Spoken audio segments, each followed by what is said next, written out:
நீ என்ன தென்மதுரை அரசாணியா, நெசமாக வந்து இருக்கும் அல்லிராணியா, நான் என்ற எண்ணம் கொண்டு நடக்காதம்மா, நடந்தா தங்கையா கிட்ட நடக்காதம்மா. இல்லாதத பொல்லாதது எல்லாருக்கும் சொல்லாது, எம்மா எம்மா சும்மா சும்மா அங்கே இங்கே துள்ளாது. பெண்ணாக வந்தாலே பெரும்பாகியம், முன்னோர்கள் சொன்னாரடி ஒரு வாக்கியம். வாயாடியே போல பெண்ணாலே பெண்ணின் புகழ் மங்கும் தன்னாலே.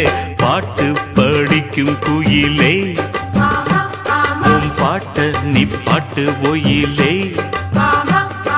பூட்டி பூட்டிச்சு வப்பேன் வீட்டு கிளிய ஒன்ன காட்டில் தோரத்தி 2 போட்டு கிறங்க வப்பேன் தந்த